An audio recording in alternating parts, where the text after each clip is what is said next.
Kumekuwa na kulaumu kwingi sana kwa mashabiki wa Simba mbele ya Jean Charles Ahoua kutokana na big chance ambayo alipata jana na hakuifanyia vile ambavyo wengi walitamani afanye. Nimeona clip moja nayo inatambaa ya Torres ambao alipatiwa pasi 2012 nzuri tunaye akapiga nje. Yeye na De Gea. Yes, ni mambo tu ya mpira yapo.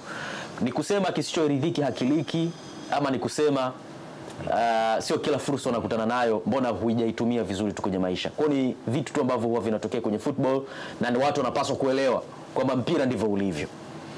Hapo umemtaja Fernando Torres Sanzo, umenikumbusha hiyo tukio lake na Manchester United lakini baadaye kwenye finali kama unakumbuka ilikuwa ni mechi ya final, ilikuwa ni mechi ya UEFA Champions League ile Barcelona.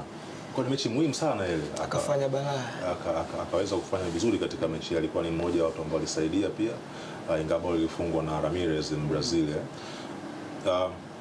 Jean Charles Ahoua umuhimu wake katika kikosi cha Simba ni kitu ambacho hakifichiki. Naam. Akiwa ni mfungaji bora katika timu hiyo, akiwa ni mfungaji kinara kwa maana yake katika ligi, lakini pia kwenye michuano ya shirikisho yeye pamoja na Kibu Dennis ndio wanaongoza kwa kufunga magoli kule, lakini kwenye swala la assist pia amekuwa na mchango mkubwa sana. Moja kwa moja mchezaji wa namna hii kwa kiwango ambacho amekionyesha mpaka kufikia sasa kwenye akili za wana Simba wanamtazama kama ndo tegemeo lao katika kila mechi ambayo Simba inashuka dimbani. Na alifunga bao moja katika mechi ya jana, alihusika katika matukio mengi ya mashambulizi ya Simba, alihusika pia katika matukio ambayo alikuwa anasaidia kulikava mipira kwenye kurudisha umiliki wa mchezo kwa upande wa Simba, kwa maana matukio ya kiulinzi akishirikiana na viungo wengine wawili pale Simba, na Fabrice Ngoma pamoja na Yusuf Kagoma. Kwa asilimia kubwa yeye ndio alikuwa nyota mchezo ule.